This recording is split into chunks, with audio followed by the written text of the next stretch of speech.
holiest of sins. You sellout. You James Patterson. However, one might argue you're using those God-given superpowers for good, or if nothing else, keeping the muscles trained and sharp. That writing to market is a skill set all to its own, and that it has its place and merits. So we will discuss what those are here on the round table. Then, sail canoes along with indie books you might enjoy if you're a fan of The Queen's Spade by Sarah Raleigh. Finally, after we show you what's happening next week and shed a tear for a long goodbye to one of our great shows, comes the epilogue and a little trivia as we standardize another week here of This Week in Indies with your host, Joe Compton.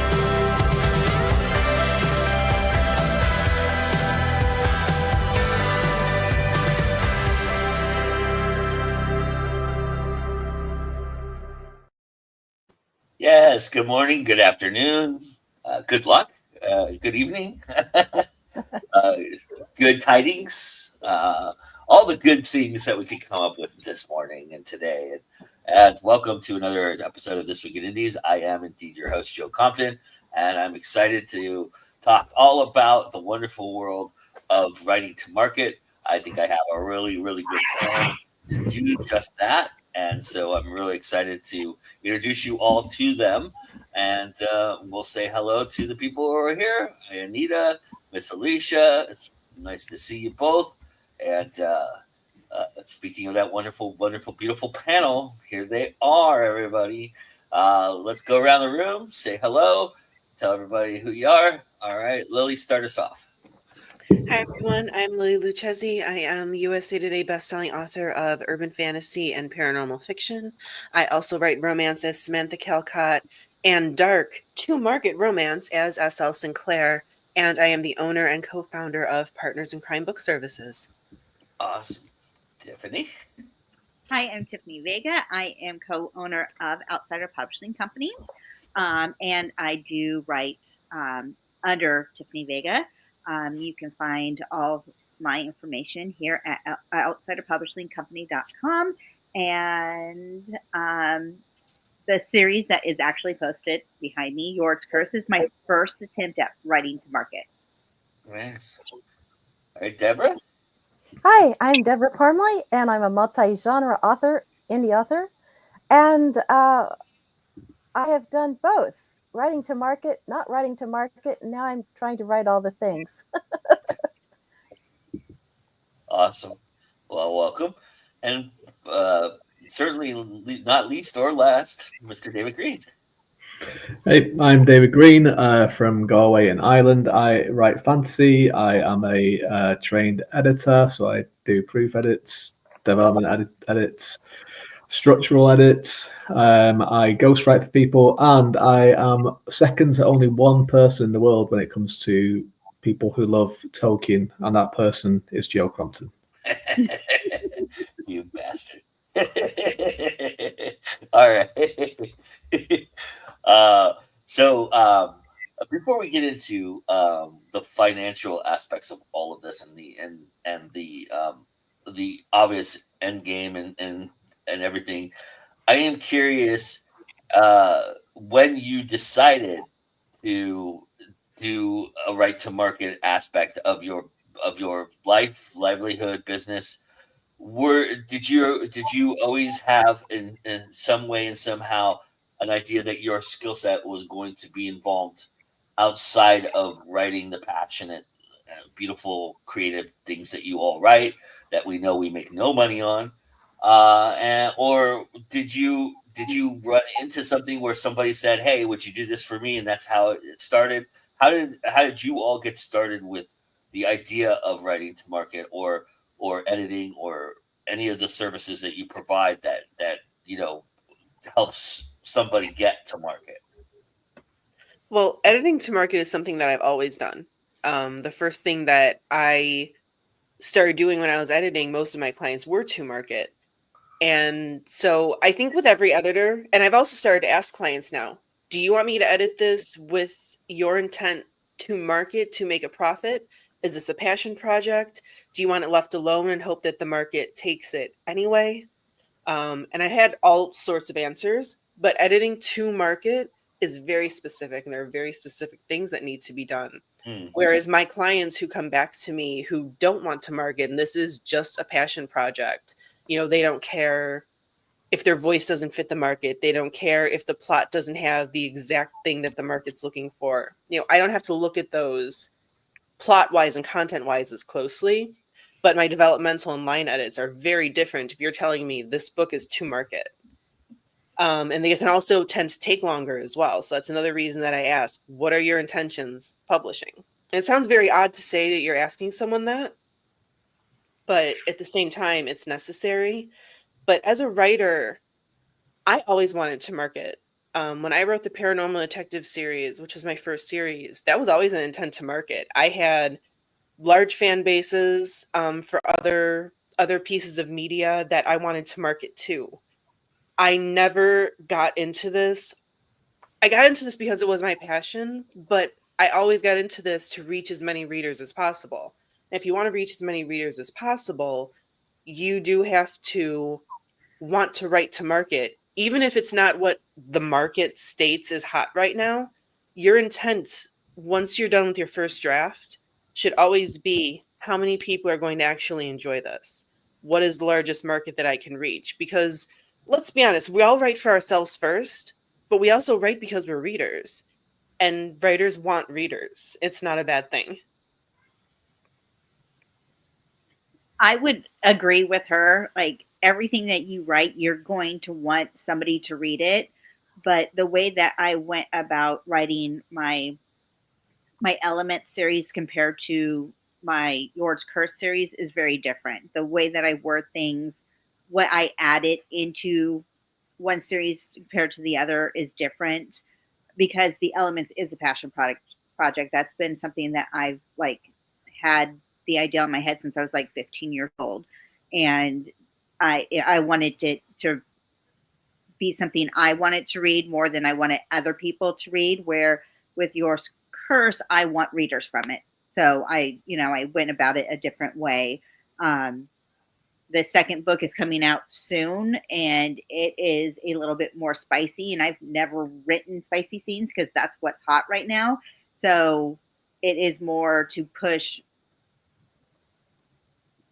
to what is hot in the market compared to what my other series has been. I think that every beginning writer, well, not just beginning writers, all writers begin with creative expression. If we didn't begin with creative expression, we'd have no story. But then things happen that we either look at the market more or we don't.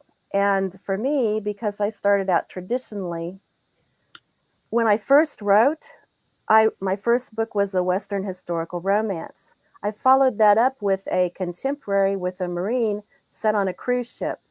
The Westerns sold, so then I was under contract. So then they wanted Westerns, and they want to put you in that box so they can market you. But at the same time, I had these other things that they didn't want. And when I was in traditional, I was stuck in that box. Now that I'm indie, I am not stuck in that box.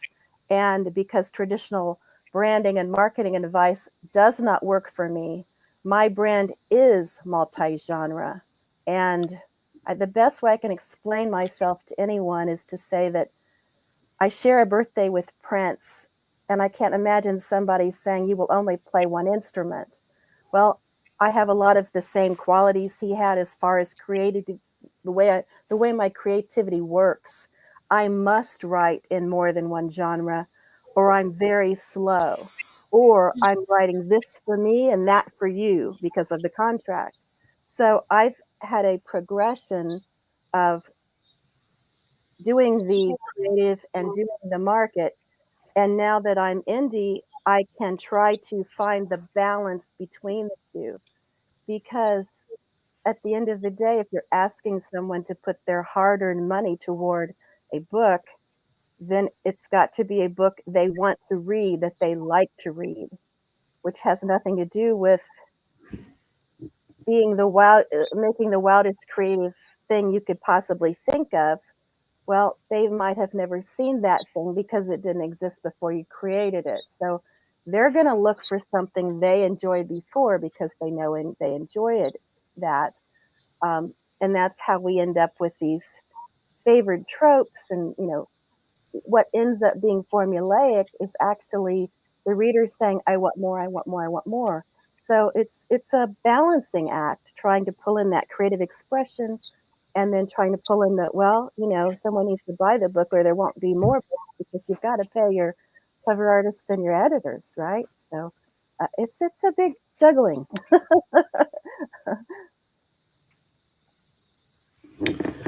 Yeah, I think there's a little bit of difference between writing to market and then knowing what your readers will expect from the subgenre that you're writing in, which I think is a different kind of thing. Because I think if you are kind of writing a certain type of thing, you need to know what the expectations are. You can tweak them, you can go at it from a different area and approach, but you have to do your research. And I think writing to market is kind of looking at you're seeing a lot of it at the moment. In trad and in indie circles where there's a lot of romantasy at the moment because it's so big, and you're getting it kind of it's all kind of what is trad is buying at the moment, and indie people know it's big, so they're going after it. There's a lot of book box business with it. But even still, if you're going to write for that market, you're going to have to know what it is that people enjoy about it. Because if you're just going to write it and not understand it, then people aren't going to connect with it. Just to answer the original kind of question there, Joe, about how we kind of got into doing the kind of writing as a job kind of thing with like ghostwriting and editing and so on. Yeah, the ghostwriting was actually just someone approaching me first. It wasn't something that I kind of set out to do. I'd written a few. I had quite a lot of short stories. I had short stories out. I think I had about 100 different anthologies or something that I was in. I started doing longer form, and they're all kind of a lot of different kind of genres. So I had someone who was a ghostwriter that had too much work on at the time, and they asked me if I would take a job off them. And I was like, yeah, I wouldn't mind making some money. It's not a bad idea. And I saw it as good practice because it was something that was slightly different to what I would usually do myself. And I like to try to, like Deborah, I like to try different genres and just try different things and practice and take what I learn into my own work. So I gave it a go. Ended up doing more books for that person, and then just sort of did a few more things word of mouth, and then set up an actual profile doing it. And the same with the editing, really. It was I had, again, someone approached me asking if I would edit their work. I explained that I wasn't an editor and they could probably get an editor to do it if they wanted to. But they actually really, really wanted to use me for a few different reasons. So I decided to do an editing course because I was like, well, if I'm going to do some editing, I'd like to know kind of a little bit more about it other than just my own experience with working with people. So yeah, I did that, and then I was like, I actually quite enjoy editing. I enjoy beta reading people. As a writer myself, my favorite part of the writing is the developmental editing stage where you're working with an editor. So I thought, yeah, I'll do a little bit more of it, and did the course. And then again, there's all kind of word of mouth stuff because with the ghostwriting, with kind of my role as secretary of the British Fantasy Society and with my own writing, I was like, I don't think I can actually advertise that I do this. So it's basically it's a word of mouth kind of thing that I do. But I suppose the cat is out of the bag now. So I've edited about 20 books in the last couple of years for people. Wow, that's a lot, actually. Yeah, I find it very enjoyable, and it's a different part of the brain, it's not even when you're looking at your own stuff. It's like you're looking. It's I try to do my own writing before I do the editing in the afternoon because I find it easier to do that way because it's to switch my brain instead of the other way around. Because when you're editing, it's like, okay, let's look at the story structure. Let's look how this is working. Let's look how it's flowing. Let's look how, the pacing and all this kind of stuff. Whereas when you're writing, especially when it's a first draft, it's just get it out there, deal with things later on, Yeah. So it's fun. It's a nice kind of thing, and I find it quite relaxing, actually. Is that? I mean, the money's nice, I would imagine, but I mean, any money's nice, but is that what you've discovered about the misconception about writing to marketplace that I think a lot of people have, which is, when you do this, when you decide to do this, it's not always about the money. There is some beneficial aspect to it, either structurally, integrally, spiritually. I don't know. Maybe something touched you very, very broadly. I don't know. But it does utilize the muscles in the brain, in the muscles that you have that you can flex. I think all of us here felt like we right away knew what we wanted to do and who we were, or at least we noticed that this was a natural thing, that a skill set that we had, right? And so utilizing that, it's kind of like riding a bike or speaking a foreign language, right? You gotta constantly do it. You can always come back to it, get back on it, and you'll find you'll go back to it. But do you find that this is something that helps you keep you sharp, keep you fresh, maybe even helps you develop your skill set to a degree you didn't expect? Well, I do think in some cases, when you are writing to market, yes, it does tickle certain parts of the brain. Like David said, once you're doing a first draft, you just got to get it out there. But then for me, when it is my to market books, when it's my S.L. Sinclair books, I take another look at them, and often they get completely rewritten by the second draft. S.L. Sinclair are short, spicy novellas. And another thing that he mentioned, how, what the market has that's hot right now is romantasy. I don't particularly write romantasy. I do write dark urban fantasy, which is The Witch and Her Demons, which is up next to me. But I branded S.L. Sinclair as dark and taboo. I did not go any further. I did not say I'm only going to write a specific pairing. I'm only going to write reverse harem, because I do mostly write reverse harem under that name. I'm only going to write, no, it's dark and it's taboo. People can come to me, and they can come to me knowing whatever the market overall niche is. I can give you a little bit of something of that. You're going to get dark. You're going to get spicy. You're going to get taboo. So I go into it when I'm writing one of those manuscripts with, is it dark enough?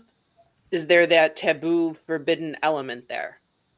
So I think by doing that, I make it a little bit easier on myself. And that's advice that I give clients too. Don't stick to one extremely niche genre. Brand yourself early on very broadly if you're going to write to market. So as the market shifts, you can shift and your readers can shift and stay with you.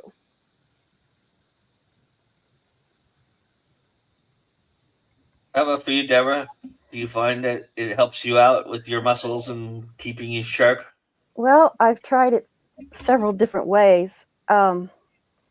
So sometimes you can write and you're really up in the creative expression, and you think you've got something unique and cool, and you put it out there and it doesn't fly so well. And I used to do that with short stories. That's where I experimented. And I was with a publisher that did short story, lunchbox shorts, a story you could read on your lunch break. And so I had tried 3 different types with them. And one of them had a shifter villain, which was a hamster. That one didn't go over so well, although it's definitely one of my more creative things. So when I wanted to make it into a longer story, which is what I always plan to do with the short story, see how they did and then make them longer, I expanded it, and then I said, okay, now I need an editor to look at this. And I actually hired C.L. Cannon to look at this, and her advice was fantastic. I then took the book back and completely rewrote it, and now it's vague directions into the woods. It does have a shifter villain, but they're rats, and they're tied to the old story, The Piper of Hamelin, and it takes place at an SCA medieval reenactment event. So it's urban fantasy romance, which now falls in a new category, which I'd never even heard of when I was writing it. It just happens to fall in that. So I got lucky with that.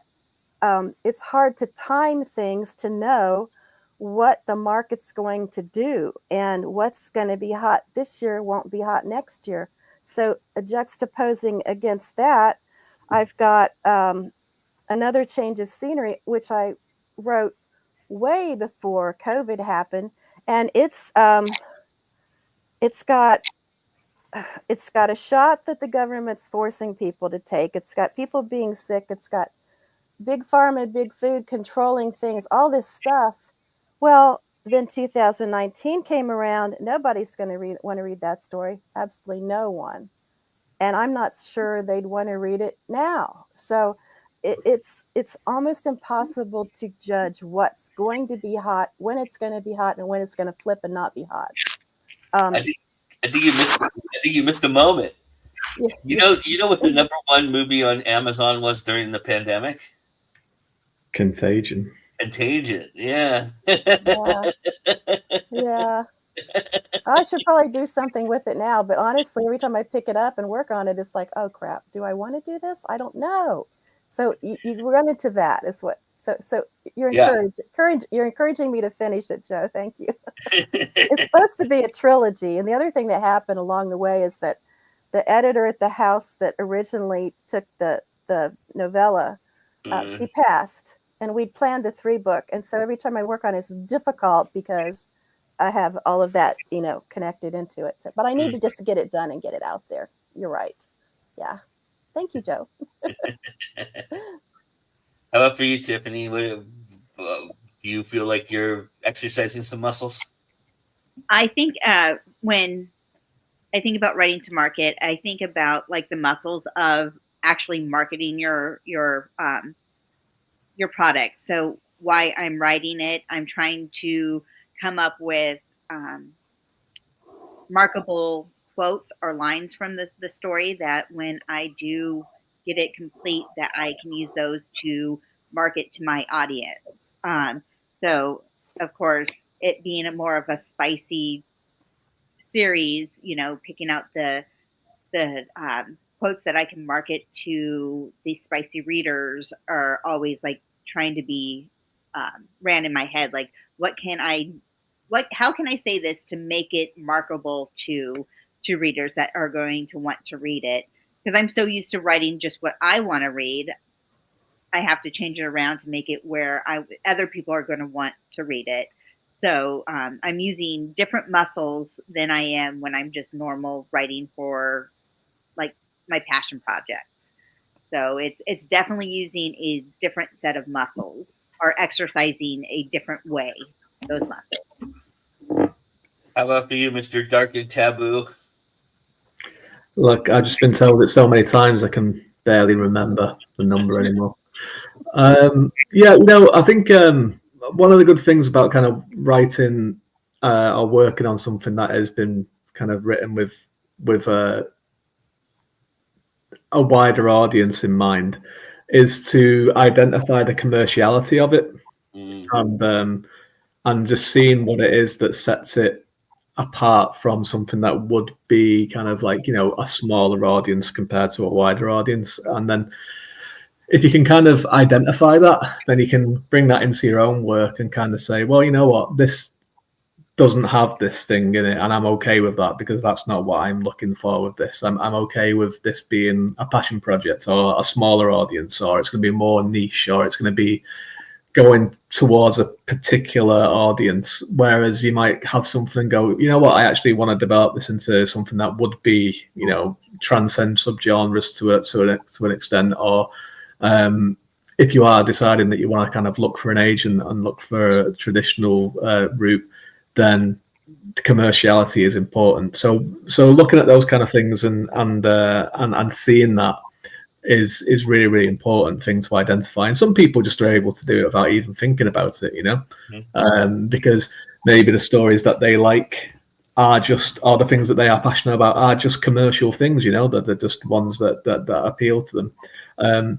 But being able to kind of pull that out of something that you're working on, or It is important, particularly if you are looking to do like editing and ghostwriting, where the as Lily has said a few times, where the goal for the thing is to be commercially driven. Is that if you can identify those things and say, okay, well, you need to be doing this. This needs to be in here. This aspect could probably, the edges need to be, worn off this a little bit, sanded down a little bit, and just kind of to kind of mold it into that kind of mindset. Obviously, you get some things that are not designed to be commercial that just become commercial because of whatever, like, House of Leaves, for example. Something that just pops, and it's like it was never meant to be the thing that it ends up being, but it is just for whatever reason, and that happens sometimes. But more or less, like, to know why things become popular and why things are easily accessible. And I think that's the key thing when you're talking about mass market, mass appeal, is how accessible the thing is that you're working on. And that is the thing to kind of really identify and ignore or bring into your work or bring into other people's work, depending on what the project is. I crap you not. This is an actual quote. Somebody asked Michael Bay once what is his main storytelling prowess, and he says, my best advice for writing a story is to find where you can blow the shit up. That is what he said. The common so that goes along with what you were just saying, David, about how some people are just born with that instinct, right? And he's the guy who blows shit up. We all know Michael Bay because he blows shit up. I think for most of his career, Steven Spielberg had that thing. His stories were just commercial. Like, he knew how to make commercial stories. Obviously, as he got a little bit older, he kind of moved away from that to an extent. With Bridge of Spies and Schindler's List, obviously, and other things. But he still, like, for the majority of his career, it was like, he knows what people want, mass markets. I would say Lucas is in that class too. I'd say George Lucas knew how to do that as well, very well. Okay, so one thing that's common with these guys, if you would look at them, is that they all have a strong creative. You can tell it's their work, and I think that aspect is important to remember. Whatever we're doing, if we can hold our strong creative voice. Not compromise our voice, because that's what makes it ours. And that's true of any creative. And if we can do that and combine it with something that resonates with the reader, then we've got to win. Now, that's not necessarily the marketing of it, but that's the get down to it, heart and soul of any story, is to make it yours and connect with the reader, somehow resonate with the reader. Once you get to a certain level as a writer and finding your voice, I mean, I know there's going to be a picture popping up. Stephen King, he started out writing a mildly urban fantasy horror with Carrie, and he's written portal fantasy. He's written literary fiction. The Stand By Me film. That's basically literary fiction. He's written everything. He's written high fantasy. He's written what almost could be construed as a YA book, even though it wasn't. He's written everything, and everybody reads it. I've read every word he's written, and so have most of his readers. Not because, because a lot of people are like, oh, he's popular, you're just conditioned to like him. No, he is the signal and the symbol of how a writer should be writing. Your voice, and you can go and move. Now, in indie, it is better to have separate pen names for the separate genres. He started writing in the 1970s, so that doesn't count here. That's a whole different time. But if he was writing now, he would have multiple pen names, just like most of us do. Because once you find your voice, you can use that voice across genres. You will read my Paranormal Detective series, the Coven series, that's YA, The Witch and Her Demons. You will find a similar voice, even though the genres are vastly different and the characters are vastly different. And that's what I tell a lot of clients as well. If you're going to write to market, there are multiple markets also to write into. Find what you love as long as you're writing it in your voice. That's the most important thing. So let's say that something's really hot. Like, let's say Chipmunks is hot this year. Okay, so everybody wants to write Chipmunks. You have to make them your Chipmunks. so that when the reader comes, they know that they're your chipmunks, right? Also, you could take 5 major writers that everyone knows their voice, and you could have each of them write a book about chipmunks, and I would bet most of us could guess who that author was that went with that chipmunk. And that's where we need to be. Exactly. Well, let's ask the man himself. What do you think, Stephen? Ask you shall receive. That's great. All right. So I mean, all right. So let's get to the real reason why people are actually tuning in today Yeah. and talk about the money aspect of this, because I think a lot of people, there's two schools of thought here. I think one is we're all indies, we're all trying to help each other, we're trying to do this, but our time is valuable, our time is worth something, and if we're going to help one another, one of the things, maybe the hardest lesson is to learn, is that you're gonna have to spend some money to make some money. But I think also, we don't want to price ourselves out of competition once people start to go to certain other people, and they start to compare your quote to somebody else's quote and things of that nature, which I'm sure has happened to all of you. So how do you balance that? Where do you find the balance? And where should somebody start when they're thinking about charging somebody for what they're doing? Charging as a writer or as a service provider? Either one. Well, charging as a service provider, I do often have an extra layer of editing that if my client is new as a to-market writer, I tell them straight up when they're getting the sample from me, you may have a higher price because to-market requires multiple editing passes if you're new to it. Mostly my clients are not new to it. They don't need that extra bit of editing, that extra bit of developmental help, to-market help. It's just a base devline copy, and then sometimes they'll come back for proof, sometimes they go to others for proof, whichever. But I deliberately keep my prices as low as humanly possible and also make a living off of it. I don't believe that money should be a barrier. Your finances should not be a barrier to publishing. And that's what I've always believed. I grew up not with a lot of money, not at all. And if I hadn't started out traditional, I probably never would have been able to publish, because at the time, affording self-publishing as, never published before, that was impossible for me. And I always knew that I didn't want to make it impossible for someone else. I still get the, you're a bit expensive, I can't really do that right now. It's like, I understand you can't do that right now, but please believe me, I'm not expensive. I should be charging 3 times what I do, and I don't, for that reason. So my advice to some people is maybe don't price yourself so low. But I have my reason for doing it. And as for a writer publishing, how much do you charge for your books? What urban fantasy can charge for a novella. If you're writing a novella as a dark to market author, for example, you can charge the same amount for a full-length book in urban fantasy. You can charge that for a novella. So that pricing point, that's very, very different, because readers are willing to pay it because it is so hot. It's on their radar.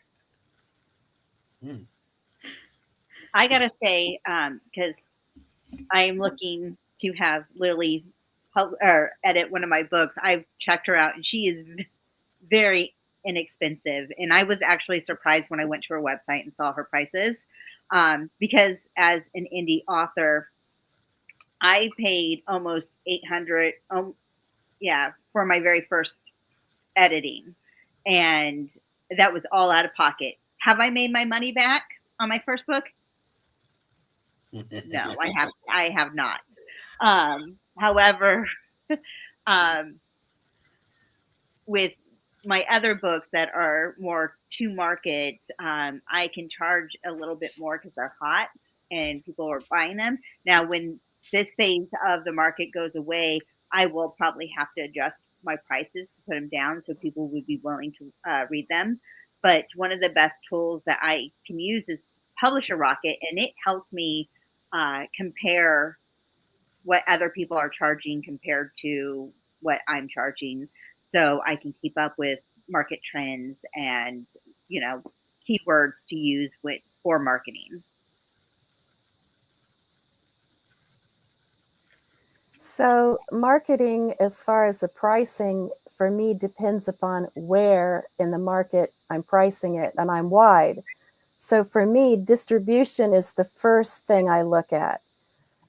Different markets, of course, different countries, different pricing. It's a mistake to let the machine that's set up, you give it your US price and then boom, it puts all the others out there and you know nothing about the pricing of those markets. So to sell in those markets, it's a good idea to see what are other books going for in those markets. So if you're wide, you need to look at the great big picture and adapt and adjust your pricing according to what's going on. And it's not a set thing where this is the exchange rate and 6 months from now it could be different. So it's something to keep an eye on. Also, distribution, what's selling in that market? Different things are popular in different countries. And there's a lot to look at and a lot to juggle. It can be a bit mind-boggling at first. You might want to start with drafted digital, which puts your books all over the place. Before you go direct, I'm direct with Kobo. That's Canada. So for Canada, I'm looking specifically at what is being read in Canada and what are those books in Kobo going for, and then I adjust my prices accordingly. I will say this, do not devalue your work, whether it's editing or your books. What you do has value, and if you don't place value on it, the readers sure won't. So make sure you don't devalue yourself when you're putting your work out there. And things are adaptable and changeable, and it's just good to keep an eye on those things. I think the key thing is, you have to be mindful of like people's budgets and what have you. But I think the important thing is not to devalue your work and your time. But from my point of view of work at doing ghostwriting work is that you'll get a lot of people that will try to lowball you as a ghostwriter. And the thing is, you got to remember is it takes a long time to write a book. It takes a lot of hours to write a book. And there's an expectation where it's like, well, I'll pay this much for the ghostwriter and I'm going to pay double the amount of that for the editor and then more and then the cover and then this and then that. And it's like, well, if you don't have the book, you don't have anything else, right? The book is the thing that is important.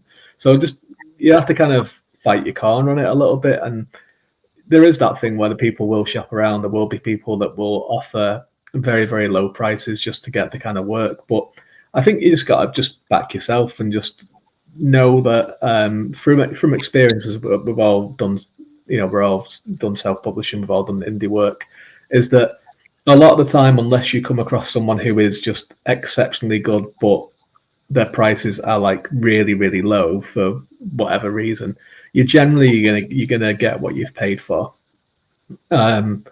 Be that as a cover artist or as a formatter or typography or something like that. So you just have to back yourself, and if you think you're good at it, if you think you're a good ghostwriter, if you think you're a good editor, if you think you're a good cover designer or anything like that, just back yourself, and your work will speak for itself. The word of mouth will help as well. I think that another really important thing is just to make sure that you're good to work with, because word of mouth is really, really important.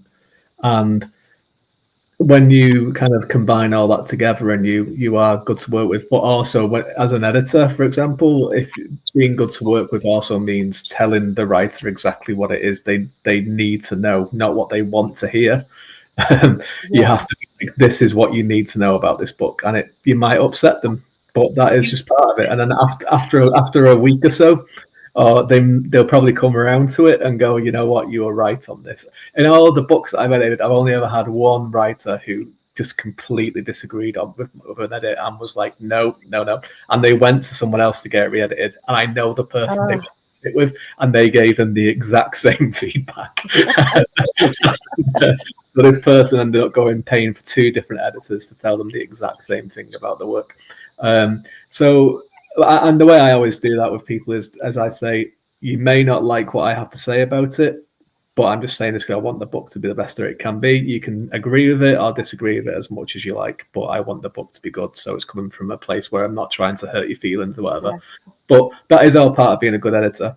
Mhm. Yeah. When That's a you huge combine that, part of it. And it's like, a lot of people are like, well, I want to be friendly with my editor. I'm Mm-mm. friendly with all of my clients. Yes, I'm friendly with generally a everybody. But friendly yeah, person, and I'm going to put, notes in your manuscript of what's good, what's not. But I'm also going to put, and if I know a client well enough and I've worked with them a few times, instead of saying, this doesn't read quite right, I will literally just put in my notes, what the fuck? WTF. That will be mine. And they know what to look for now because they're used to me and the way I work. But new clients, they don't like it sometimes because it's like, oh, you're telling me a change. Yes, you're telling me you wanted to write to market. Then you need to change this. You so need to rewrite. writers who are listening to this, keep this in mind. A good editor will give you tough love, just like a Yeah, good parent will give you tough love. They're not against you and they're not against your story. They're trying to help you and they're trying to help your story. So if you could think of it as tough love, it might take a little bit of that initial ouch out of it if you haven't toughened up a little bit. yeah, and the thing is as well, like if you're really, really kind of serious about improving your craft, and you want, and you're building up kind of a fund where you can take your work to the next level. But I think that's important, right? I think that's the thing that you can see with self-published indie writers. You can see progression in their work because not only are they getting more experience, but when they get more money, they're able to kind of go to a higher level of cover designers, editors, what have you. When people go to trad, they're working straight away with industry professionals that have been editing for 20, 30 years, and they are brutal, Yeah. right? They are like this, because it is all to market, it is all commercial, and they're like, this needs to go. This isn't good enough. We need to have more of this, right? So if you're coming as an indie or self-published and you're working your way up that way as your work is improving, if you're going to go for those kind of higher tier editors, their feedback that is going to come back is going to be more, and that is going to get more and more. This is just the way it is, right? And it's something you've just got to expect. It's not like they're being mean or anything. It's that you're paying for them to be. Yes. Can you make my book really the best version of it that it can be, right?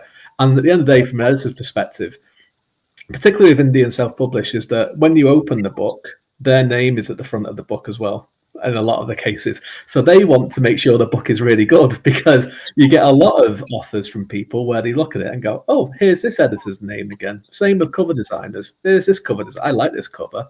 And so that's all part of the business. So it's in our, as editors, it's in our interest that this book is as good as it possibly can be. Exactly. And low price is not low quality, of course, but in some cases it might be. In some cases it is, someone who's just starting out. I've raised my prices twice since I was just starting out.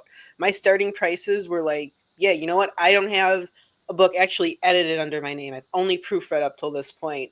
You guys are taking a chance on me. Once you build your clientele, and again, like David said, word of mouth. Word of mouth is so important. If you're a good service provider, especially to market, because everyone in a to market world, everyone talks. There are groups, there are chats, there's discords, there's everything.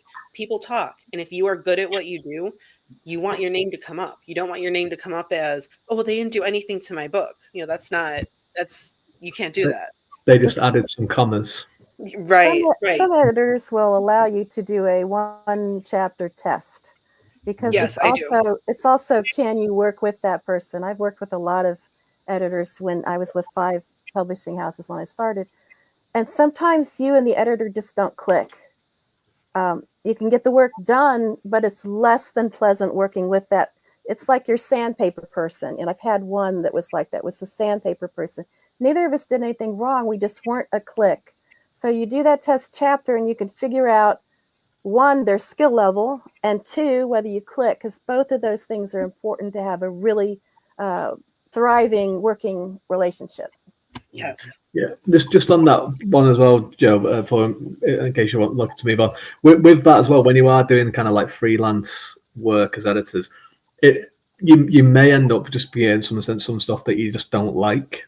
Right, and you've got to make a call on that. Like Deborah's touched on, are you going to work on something that you're not really enjoying yourself, that you don't really see the potential in, which is very, very different if you're an acquiring editor, because they will turn things down and buy things that they either like or they can see the potential in. With a freelancer, it's basically, do we need the job or not? Do we need the work or not? And it's that's up to you. But if you are going to work on something that you don't enjoy, you still got to do your best on it. And that's the thing that you've got to bear in mind. It might be good money, it might be work, but are you going to enjoy it? And are you going to be able to do the best job that you can do on something that you don't enjoy? Well, I somebody think who that's another does, thing, real quick, another thing that an author to market needs to look at. Does your editor know the to market genre? And that's, what David's saying. You might not be a good fit with someone because if you're giving someone, if you're doing rom-com to market, but you're going to an editor who only does dark, that's not going to work. Especially if you do dark romance, you're going to an editor who doesn't know dark, you're going to terrify some poor person.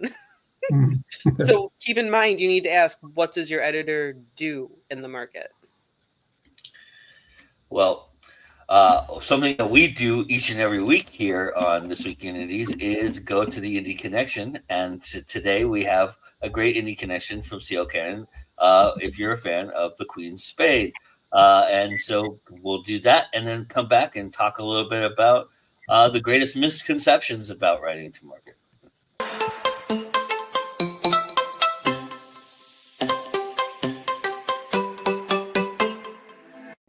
Hey guys, C.L. Cannon here from Fiction Atlas Press, bringing you another Indie Connection. And today I want to tell you about some indie books that you might enjoy if you're a fan of The Queen's Spade by Sarah Raleigh. The first book I have for you is called The Other Princess by Denny S. Bryce. With a brilliant mind and a fierce will to survive, Sarah Forbes Bonetta, a kidnapped African princess, is rescued from enslavement at 7 years old and presented to Queen Victoria as a gift.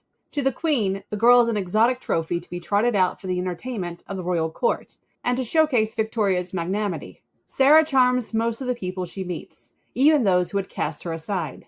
Her keen intelligence and her aptitude for languages and musical composition help Sarah navigate the Victorian era as an outsider given insider privileges. But embedded in Sarah's past is her destiny. Haunted by visions of destruction and decapitations, she desperately seeks a place. A home she will never run from, never fear. A refuge from nightmares and memories of death. From West Africa to Windsor Castle to Sierra Leone to St. James Place and the Lagos colony, Sarah juggles the power and pitfalls of a royal upbringing as she battles racism and systemic oppression on her way to living a life worthy of a Yoruba princess. The second book I have for you is called Queen of Exiles by Vanessa Riley. The Queen of Exiles is Marie Louise Christophe, wife and then widow of Henry I, who ruled over the newly liberated Kingdom of Haiti in the wake of the brutal Haitian Revolution. In 1810, Louise is crowned queen as her husband begins his reign over the first and only free black nation in the Western Hemisphere. But despite their newfound freedom, Haitians still struggle under mountains of debt to France and indifference from former allies in Britain and the United States. Louise desperately tries to steer the country's political course as King Henry descends into a mire of mental illness. In 1820, King Henry is overthrown and dies by his own hand. Louise and her daughters manage to flee to Europe with their smuggled jewels. In exile, the resilient Louise redefines her role, recovering the fortune that Henry had lost and establishing herself as an equal to the kings of European nations. With newspapers and gossip tracking their every movement, Louise and her daughters tour Europe like other royals, complete with glittering balls and princes with marriage proposals. As they find their footing and acceptance, they discover more about themselves, their blackness, and the opportunities they can grasp in a European and male-dominated world. Queen of Exiles is the tale of a remarkable black woman of history, a canny and bold survivor who chooses the fire and ideals of political struggle and then is forced to rebuild her life on her own terms, forever a queen. And the last book I have for you is called The Diary of Sarah Forbes Bonetta by Victoria Princewell. Set in 1860, this is the story of Sarah Forbes Bonetta, the intelligent, multilingual Yoruba princess from West Africa who became the protege of the British Queen Victoria.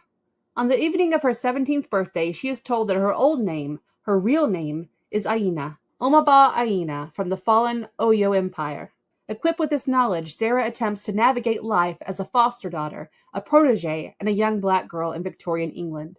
But can one really feel like royalty when the freedom of autonomy is something so far out of reach for a person of her gender and race? Victoria Princewell reimagines Sarah's life in England, telling the story of a girl living between two cultures, trying to create and assert her own identity. Okay, that's all for me this week. I'll see you next week on the Indie Connection. Bye.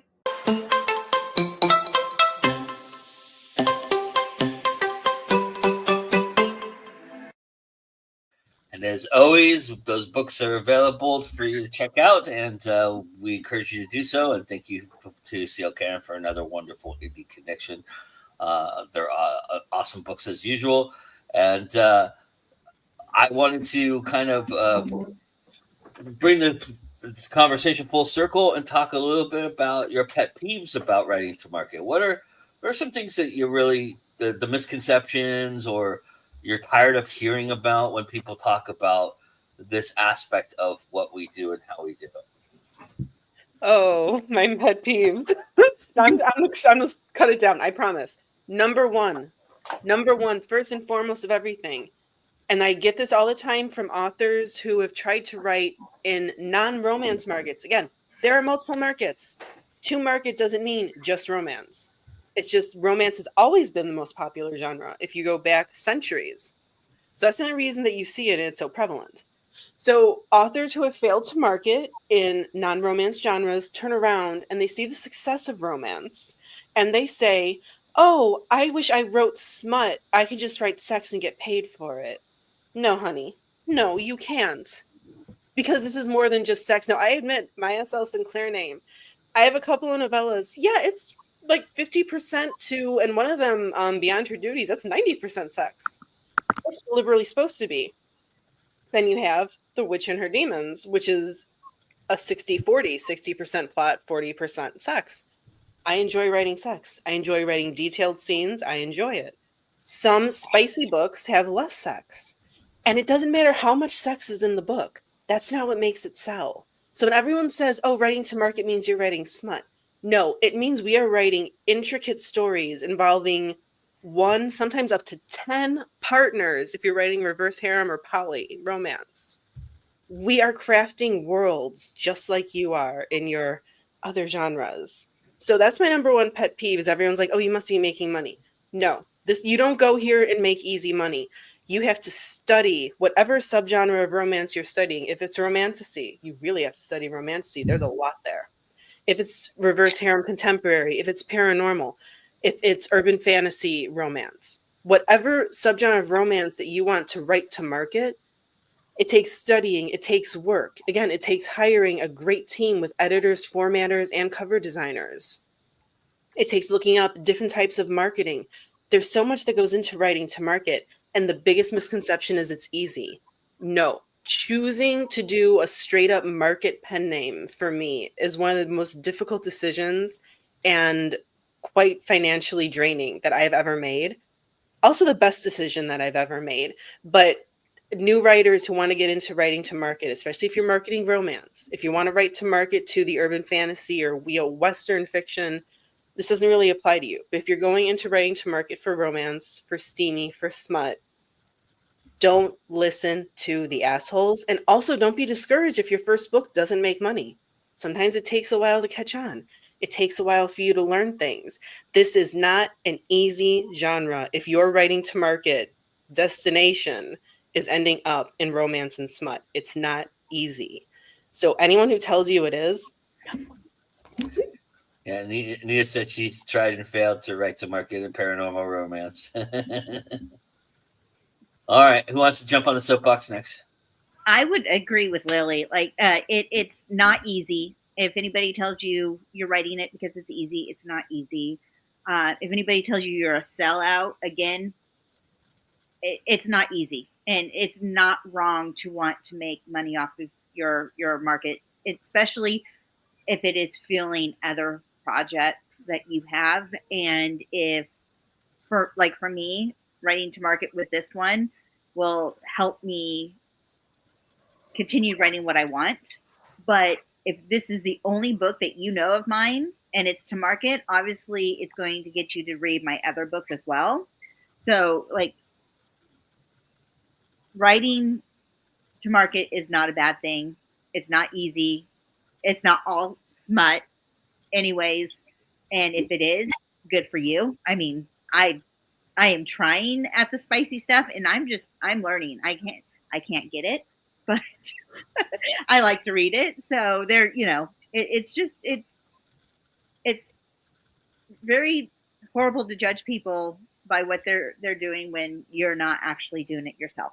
So that's it. I think that and this will address what both of you said.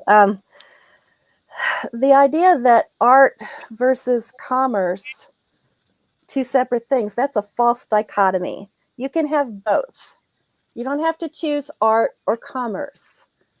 And it's best if you have them both, because then you're creating and you're using your strong voice, and your writer soul is happy, and you're also making money. Why not have both? Don't listen to people that say you have to split those off, because you don't have to split those off. And writing can be fun and joyful. Yes, it's work. I think all genres are work. And one's not better than the other. They're just flavors of ice cream. Some people like strawberry, some want butter pecan, some want rocky road. That's okay. I think that one of my pet peeves is that a lot of these things that are said over and over and over again. It's everybody's just supposed to accept this is the common knowledge. Well, it's not at all. Many of us are living a different type of life because we've chosen not to listen to that. And what we listen to is often pushing us in one direction or another. So stop letting other people push you. Your creativity comes from inside of you, and it's unique, and it will lead you to the best places you can be. And yes, marketing is about selling books, and yes, things have to be categorized because readers can then find them. But a lot of what we're seeing now, romantasy, is that blend of the romance and the fantasy coming together, where previously they said, no, the two shall not meet, kind of like the whole art, creative versus making money. Yes, the two can meet. Actually, the book cover next to me today, To Catch an Elf, is a blend. And my romances, they're not all about the sex. In fact, you could pull the sex out and you still have a lot of story, and not much would be lost by it, because mine, I like action adventure. I like fight scenes. Something exciting needs to happen in my romances, or I don't feel like writing them. Well, or reading them, the same thing. What I like to read, I tend to write. But in this particular one, I set out to start this Christmas romance, and it's romantic suspense. It's got a military hero, but it's also got a stalker. And people say, oh, that should be thriller. It's got a stalker. Well, no, because it's got romance. It's romantic suspense. It's a blend. And you can blend. And that's how we got romantasy. So don't be afraid to play and let your creative come out and blend. That's why I say when I want to write all the things, this is what I'm talking about. I'll tell you, I would say there was never a line for me ever in ice cream flavors, but the other day I saw fucking potato chip ice cream, and there's got to be a line. Wow. There's got to be a line. Wow. If I see pizza ice cream, I'm done. I'm just gonna go. That's great. And it's just great that we can all enjoy the ice creams. And why do you have to choose one flavor? You can have a sundae and have multiples. If you're eating potato chip ice cream, there's something wrong with you. I got to try that, though. You got me intrigued now. I've got to try that one, Joe. Sorry, David. I didn't mean to jump in there. I'm thinking about what flavor potato chips were they? It was Lay's. It was just a Lay's branded one, so I think it's just original. Yeah. So I'll be when they start to get into the flavors, if they start doing that, then I'll be really quick. So one peeve that I have is that people automatically think that anyone who is writing to market or writing commercially is just doing it for the money, and they don't actually like the stuff that they're writing. I think that is obviously there are some people that will do that, but I think in the majority, people just have commercial tastes. And they, and that's the thing with romance at the minute. People are only doing it because it makes money. Like, one, so what if it makes money? And two, of course they like it if they're writing it, because it takes a lot of work to write a book. The majority of them probably like it, is what I mean. And then on the other side of it, a pet peeve that I have as a writer with it is that a lot of acquiring and commissioning editors will like something, but they'll say, "Can you not put some of this in it that's currently popular as well?" And it's like, not everything needs to be the same, and and also that will, adding in a completely different subgenre to what you've written will change the book quite substantially. And then thirdly, it's quite insulting to people that are writing that kind of stuff, because it kind of insinuates, well, just add this into it, because it's very simple to do it, isn't it? But as we've kind of discussed and everyone else has mentioned, certain subgenres have certain rules, they have certain expectations, they have certain tropes. There are people that are great at writing them already and do terrific jobs, and just to think that you can just add some of that into it and just change the book that you've currently already written is kind of insulting to everyone, isn't it? It's just I just throw some of this stuff into it because it's popular. It's like, well, you can throw it in there and do a poor job and people won't like it. That, if you want to do that, fine, but it's just be a bit more respectful to don't yuck in everyone else's yum. That's the first indicator when they say that, that they have never written a thing. Yeah.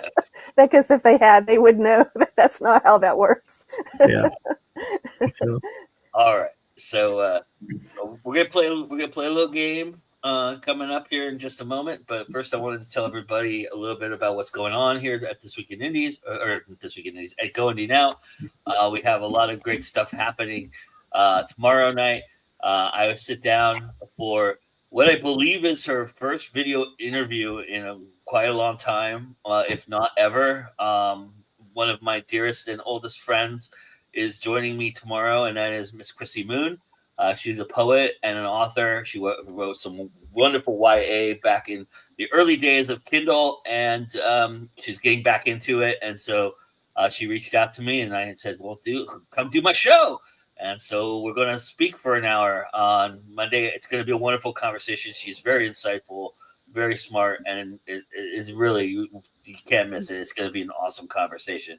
And then you can't miss the train wreck that is coming right after that, which is going to be Conversation and Cocktail with Vanessa Junta and Paige Christie. That thing will go off the rails very fast, I promise you, and it'll be hilarious and fun and exciting.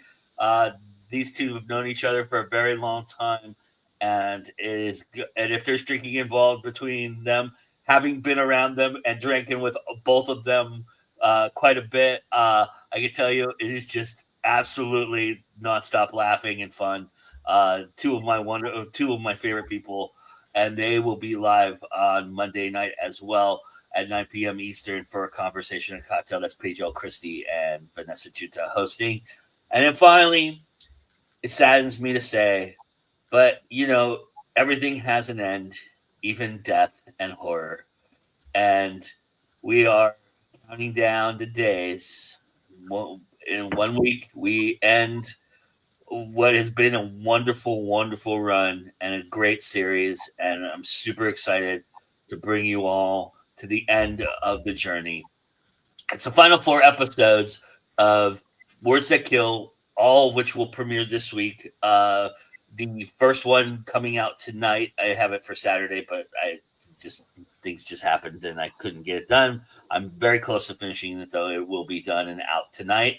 And then Tuesday, I aim to get the next 2 episodes, Tuesday and then Thursday. And then Friday, we will be live. Anita Stewart will be hosting the final episode ever of Words That Kill. Well, as a show, I should say. We'll talk a little bit more about that on Friday, what the plans are for Words That Kill. It's not completely dead.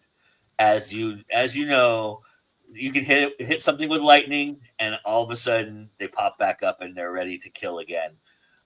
So it's not completely dead, but this will be the final actual episode show of Words That Kill on Valentine's Day, aptly, at 9 p.m. Eastern. Nia Stewart hosting a very, very special guest. And today on the epilogue, we are going to pay tribute to the wonderful show that is Words That Kill. I have a nice little game of trivia to play with my panelists here, if I can get everybody in here.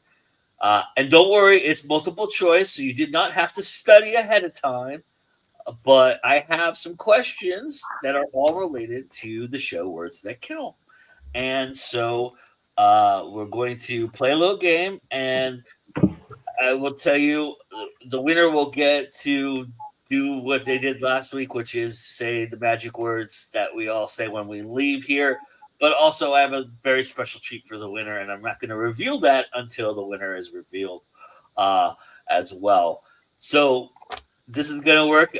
It's going to be a single elimination. Basically, you get it wrong, you're gone, and then the one who's left standing will. Well, let's do it this way. I'll give you a point for every one you get right, and then whoever has the most points at the end will win. Because I want you all to participate throughout this, and I've got some really good questions, so I want to say them all. All right, so here we go. My first trivia question about Words to Kill.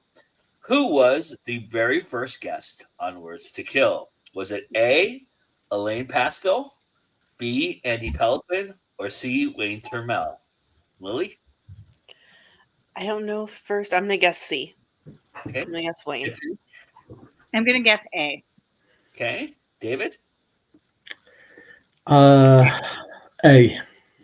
Okay. I'll guess And B. Deborah? I'll guess B? B. B. Okay. Well, two of you got points. Tiffany and David. Elaine Pascal was the very first guest on Words That Kill. So you guys both got points here. Bear with me as I tally right there. I should have had this ready right away, but anyway. All right. So we have a tie for first place. All right. What is the highest seen view-wise in the history of Words That Kill? Is it A, War is Heck, that starred David Green? Was it B, The Crime of Passion, which starred Karina Cantus? Or was it C, The Jump Scare Deaths, that starred Mark L. Abbott? And this time I'll start with you, Deborah. Which one, A, B, or C? A. Okay. David? B. All right. Tiffany? I'm going to have to go B too. All right. And Lily? Also going with B. B is correct. The Crime of Passion. For an extra point, within 100 views, can you tell me what the view count was at the end of the as of right now on that episode? Just for the three of you who got a point, tell me. Sorry, Deborah, you're out of this. Okay. Lily, you want to guess? I couldn't even begin. I'm just going to throw a number out. 10,100. Okay, Tiffany. Wow, she went way higher than me. I was going to say 1,500. All right, David. 1,200. All right, I'm going to go with the person who got closest, which would be Tiffany. It was actually 2,296 views. So, all right. Number 3. The 3 questions that she asks every episode, which one of these is one of those questions? A, the hardest character to kill. B, the favorite thing to research. Or C, wish you were the killer because. David, what is the... I will start with you. I'm trying to remember when I was on this thing. Yeah, you've been on it. It was a long time ago. B. Okay. I think. All right, Tiffany. I was going to say B because I like research. All right, Lily.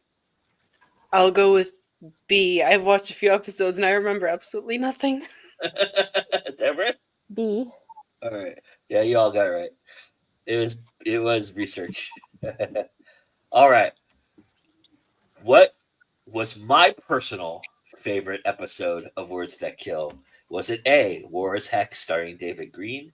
Was it B, Jump Scares Deaths, starring Mark L. Abbott?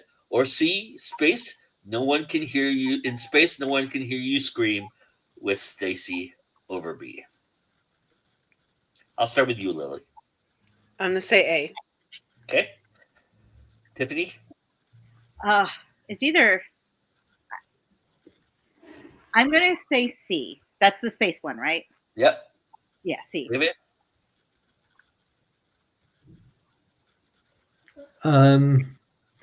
I don't know this. This is really difficult because I don't want to say myself, but also I think it'd be incredibly mean to have me on here and ask that question and then not me being the answer. So, and do I think you're that mean? That's the. I'm gonna say A. Like, I'm just gonna do that. Let's go with A. Yeah. Deborah? Okay, David, I'll keep you company with A. I am that mean. Nobody got it right. My favorite episode of Words That Kill was the jump scare episode because Mark L. Abbott and I share a love for 80s horror, and he talked a lot about 80s horror. But David, yours was second. I'll tell you. Okay, that. that's fine. All right. Whatever, Joe. Whatever. Just because it had you on. So, all right. And okay, and then the next question I have for you is Anita ends her show how? A, it's always time to go indie now. B, good stabbing. Or C, bye for now. I'll start with you, Tiffany. It has to be. It's always time to go indie now. Okay, David. B. Okay, Deborah. It's always time to go indie now. We all do everything with that, don't we? All right, Lily. Yeah, I'm gonna say A. Doesn't every show end with that? It does not. Well, it does technically, but it is actually C, bye for now. Oh, So nobody got it right. All right. And David was on the fucking show. So David. That's how she ended the other podcast of hers was with Bye for Now, so I didn't think she'd do it for both. Look, I was on there a really long time ago. There you go. There's some validation for you. Thank you. And also, when I'm on these things, it's like 2:30 in the morning for me, so I barely know what I'm saying. All right. So who was the very first guest of this final season? Was it A, Matthew LaGrange, Murders for Hire?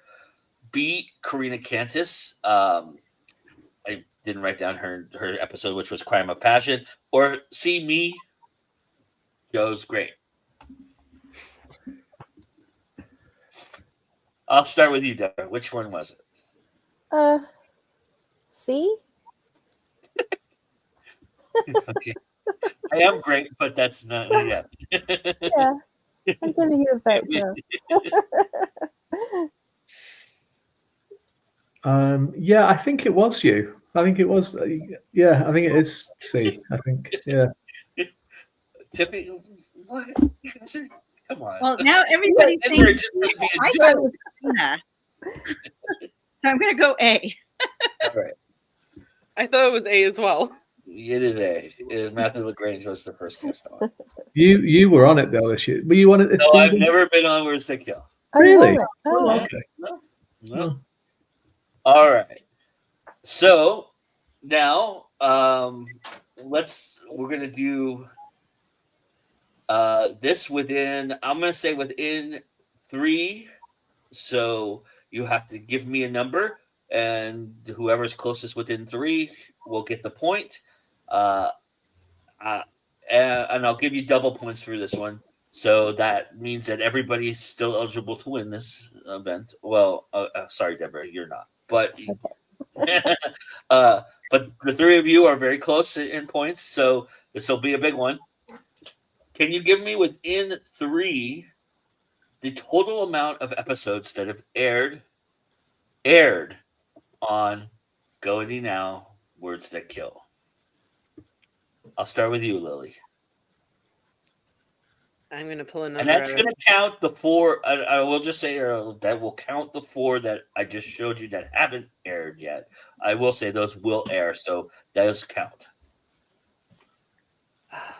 You have to give me numbers. Really? At 11 in the morning? I'm going to say 66. Okay. Tiffany? I was going to go with 34. All right. David? Oh, I was gonna say 34 as well. Oh God. 33. 33.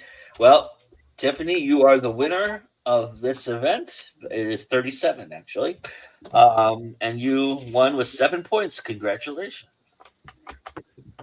So you get to close us out today, and your prize is that whatever book you would like me to mention, I will mention on air every time I am live this entire week. I will put a little graphic up for you.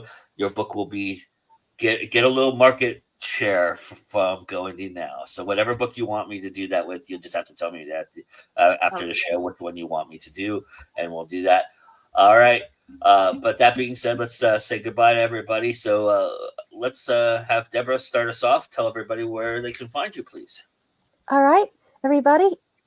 You can find me at deborahparmley.com, and I really hope everyone will go there because I have a brand new website and a brand new logo, and it just went out. And so I would love to hear what you think of it. So come by and take a peek. All right. Everybody do that. All right, David? Yeah, you can find me at my website, which is davidgreenwater.com. All my social medias are on there. If not, let's see, that's the other way. I've had this book, not just this one book, but a whole series released with new covers. But this one book was completely rewritten from scratch and expanded. And the rest of it were all British Fantasy Award nominated for Best Novel. So check them out. Awesome. Lily? Again, I am Lily Lucchesi, and you can find me at, and Deborah, I'm not copying you, my brand new website, lilyluchesi.com. You can see the spelling of my name right here. And you can also find me at slsinclair.com. And if you're curious about Partners in Crime Book Services and the editing and marketing that we do for authors, you can find us at Substack, Partners in Crime Books, or you can go to payhip.com/Partners in Crime Book Services to book directly with us. Or, of course, you can also give me a message. Awesome. I am Joe Compton. This is Going Now. If this is your first time here, congratulations. Thank you for joining us. We really appreciate it. Hit the like button, do the subscribe thing, make some comments, do all the things that you do to adore us and make us seen, because we really do appreciate all of that. We really appreciate you joining us today. And with that being said, I'm going to turn it over to my colleague, Miss Tiffany Vega, and she'll take us out and tell everybody where they can find you, and then say the magic words for me, please. You can find me out at outsiderpublishing.com. All of our books and my books are currently available on Amazon, Barnes & Nobles, all the good stuff. And I've always want to say this, it's always time to go indie now.